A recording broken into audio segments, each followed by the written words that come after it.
Hi everyone, I'm going to be doing another one of these lovely images by Johanna Basford. I'm just going to zoom out to show you the page. This is the one I did yesterday, and I'm going to pick one and do them one at a time. This is her free download from the TedX that she partnered with in Aberdeen. Now I shall just zoom back in, and I've chosen this one today because I had a little idea about something a little bit different to do with this one, so I thought it would be fun. Let's just pop it in the middle. It's quite small, this one, so I've decided I'm not going to try and colour every little detail.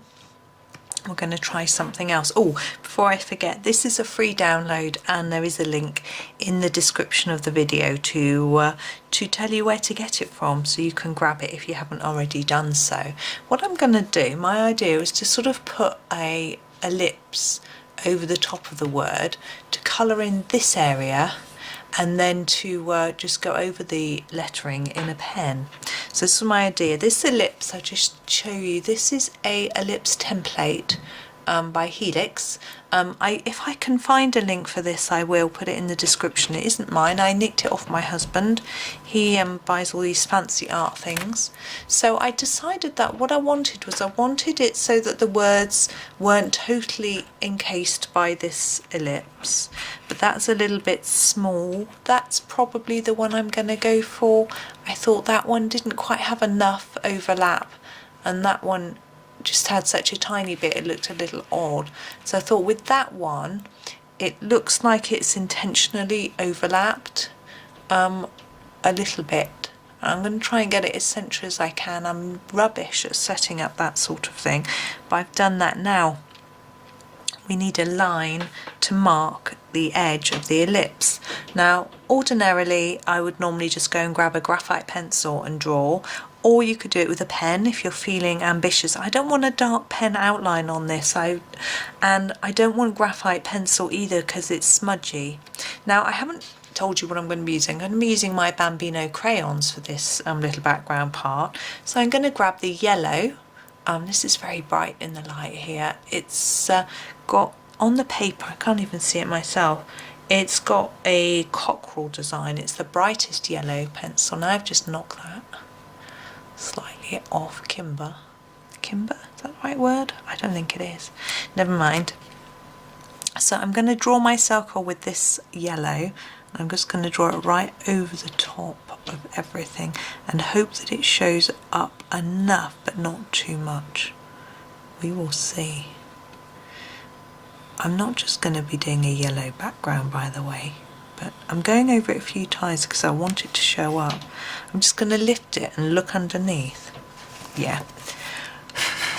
I don't know how well you can see that. It seems I can see it a little bit.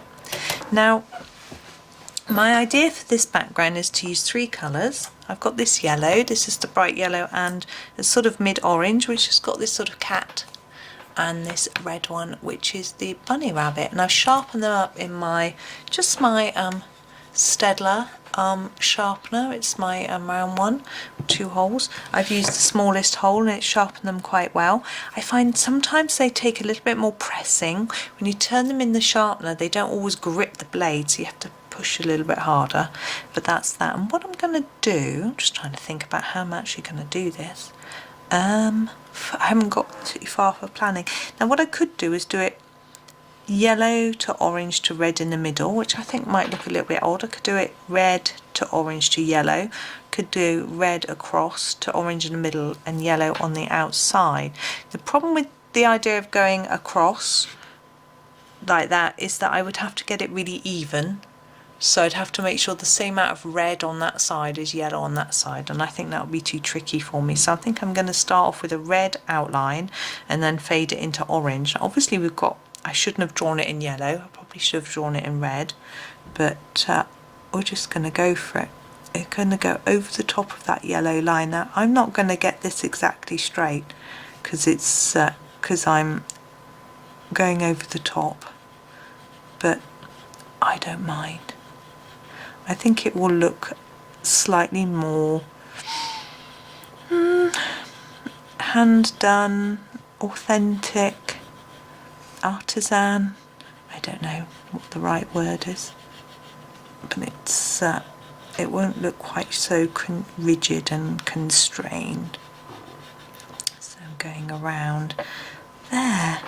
Now what I'm going to do now is I want to darken this very outside and then fade it off so that I can then come in with the orange. And it looks orangey obviously because we've got the yellow underneath. So we'll have a slight frame where it's slightly more orange, but I don't mind.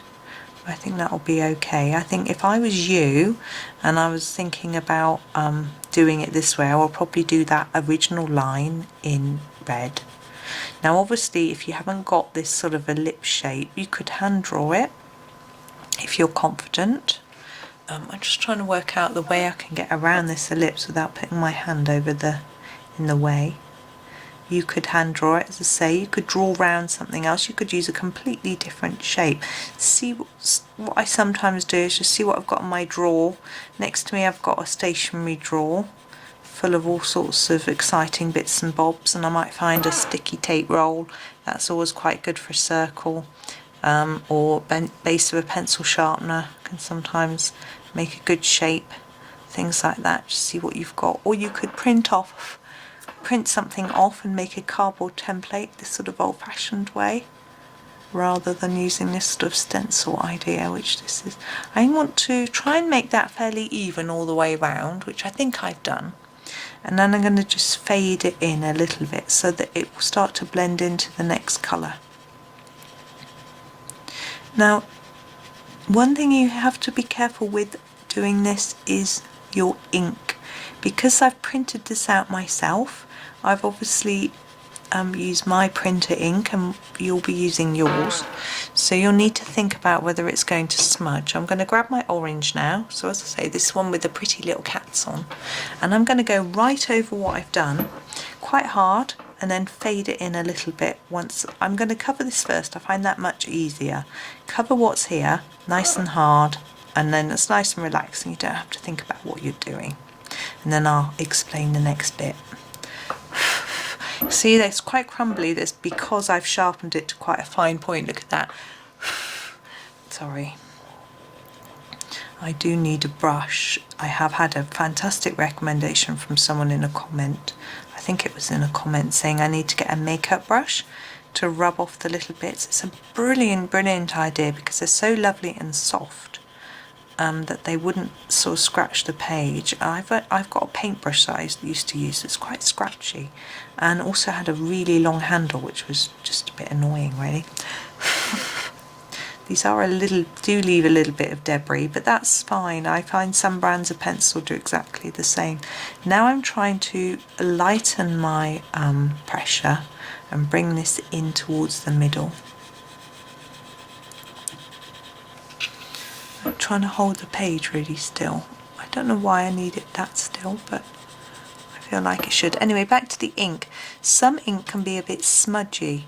So if you're doing colouring like this, where you're going over the top of the design, you might end up smudging the ink into your picture. So particularly when we switch to the yellow, which we're going to do in a minute, it's a really harsh line here, which I just want to try to eliminate. I'm actually going to use a rubber. I'm just going to rub my rubber on a piece of scrap paper to the side here. I won't show you the paper, it's got all sorts of strange numbers on. So it has got, where I was trying out different colours. This is my Tombow Mono eraser, and it's quite good for little details, and as you can see, it can just rub out that crayon just a tad, which is nice. And I'm going to go on and use my yellow, which is this one we were using earlier. As I said, I think it's got cockerels on it. It's the really bright yellow. And I'm going to go over the top of everything. I'm a great believer in going back over the top of things because it tends to help to blend it all together. And with the yellow, it adds a nice warm touch as well, which I like. Although obviously there's yellow in red and in orange too. I just like it. I particularly like putting yellow over green, it really warms it. I like the sort of yellowy warm greens rather than more of the bluey greens. So we're sort of just going around and around, and at the moment I'm using quite a heavy pressure. I want quite a lot of colour down at this point, and then I'm going to reduce it as I get to the middle, because I want the very middle just to be a little bit lighter. I don't want it to be completely white, but just a bit lighter. So you can imagine if that had smudged, it wouldn't have looked particularly nice, would it? Now what I'm going to do is I'm going to go back over every layer again, just to brighten and smudge and just to finish it off. So we've got our yellow, our red. Gosh, it's late. I'm not thinking about what I'm saying. It's a good excuse anyway, isn't it, saying it's late. And this time I'm going to go over the edge and then just draw it in a little bit. Yeah, I'm doing these in the evening when the children are upstairs sort of getting their showers and having non-computer time basically, and it's a bit late for me really, but anyway, I'm trying to think what to do with this, and I think I'm just going to leave it exactly as it is. I'm not going to go over it in pen, I don't think. I might change my mind, but... and then I'm going to grab the orange again. So if you're not sure if your ink's going to be smudgy, then if you've got anything at all that you've printed out from your printer, just try smudging it with a blending pencil is a really good test of smudginess, or just you could use the crayon you were thinking of using, or pencil or whatever. Of course you don't have to use Bambino crayons for this, you could use any pencil at all. I'm not going to go back over that outside with the yellow, only overlap it slightly, or else it will fade it again, and we've just built the colour back up. Now, I like the idea of this word fine. I'm assuming that it's some sort of Aberdeen-y word that people use. Oh, I need to show you what I'm using. This is just a Staedtler Triplus fine liner in black. It's a 0.5. I don't know if it's going to be a little bit big, but I'm going to go for it anyway. Now I don't even know if it's going to sit on top of the crayon. I think because it's not wax and it's clay, it's not going to reject it. And I love that gorgeous toadstool. I don't know if I want to colour that right over in black, but anyway, we're going to go for it and start filling in these little intricate areas, because the pen doesn't want to work. Come on, pen, there we go.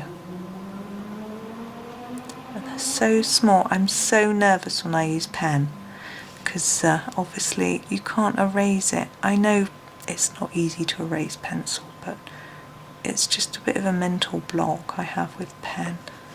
Just seeing if that looks like it's going to dry. It's quite wet. Yeah, it's drying off. That's good. I'm just going to go for it and colour it all in black and see if it works. If it doesn't work, then you can think, ugh, I'm not going to do that. I can't really see what I'm doing very well. That's better. I was slouching, I couldn't see. I sit up a bit straighter. I expect I'm closer to the microphone and got a bit louder. That's the only problem with using a camera mic, is because it's not attached to me, then if I move, the volume changes. I think I noticed that happens with Johanna sometimes too. I think when she's colouring, she kneels up or something, and it changes the volume. Anyway, people who are used to using pens will be great at this. I'm just not a pen person really. As I say, I haven't got the confidence. So I'm probably going out of the lines. I'm going to go over the top of that beautiful mushroom. So I think if I don't, it's not going to quite look right. I think I need to go over this stem as well, just so that it looks darker. I can hear someone eating cereal in the kitchen. It's my husband. He's having his tea, his evening meal. And he's obviously decided he wanted a little bit of pudding, and I can hear his spoon scraping on by. I can also hear a little child outside, which is quite odd. We don't have any little young children. We have very few children actually around here at all. When we moved in, I think there was one that was sort of in a lad that was at school, in secondary school, and one that was at sixth form. By the time I had my children, they'd moved out of home, so we didn't really have any children in our little area. But all our neighbours are ever so kind to us, like seeing the children.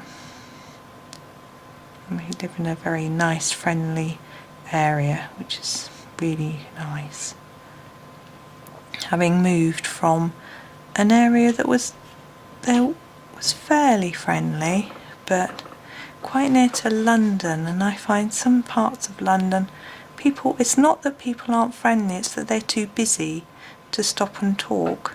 Whereas where we live, there's a lot of older people, retired people, not necessarily in our street, but around here, and they'll always stop and say hello when they're walking their dogs and things like that, and it's really nice to, whenever I go for a walk, there's always someone willing to have a little chat, say hello. Drives the children absolutely crackers. It's like, Mum, you know everyone talks to you. And I said, don't always know them. I'm just such a chatterbox, I just talk to people. So when I'm out with the children, I try not to talk to people so much, because they get so bored. Or I give them a key and send them home. So that's quite fun. But it just struck me from moving from a town which was quite near to here, where people didn't stop and talk. As I say, this wasn't the town I grew up. Actually, I thought I knew everyone and it was really friendly. And I moved out for quite a while, and when I'm just doing little bits, just finicky touches now. But I'm quite happy with that. I think I'm going to have to do the little butterfly. I'm going to have to move really close. But yeah, moving here, everyone was so friendly. It was so nice. I think there is a trail there, but I don't know if I'm just imagining now if that's really there. It's so small. But there it's there now. I think there needs to be a dot there. There we go. And there we are. So we are all finished. And I didn't really finish telling you about my area where I live. I'm going to go over a few bits actually. Just a few more strokes, but yeah, it's so nice to have lovely, friendly people.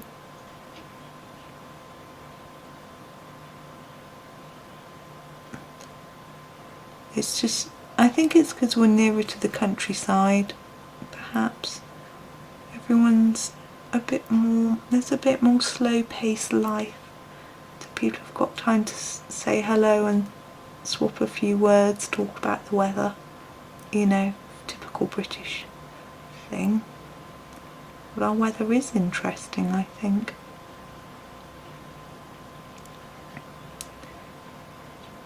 Sorry, I stopped talking. I'm just concentrating on doing these last few bits, and you can then get the idea of what I'm trying to achieve. I think, as I say, anyone who's a bit more confident with pens probably do a much neater job, but and who can stay in notoriously bad at staying in the lines.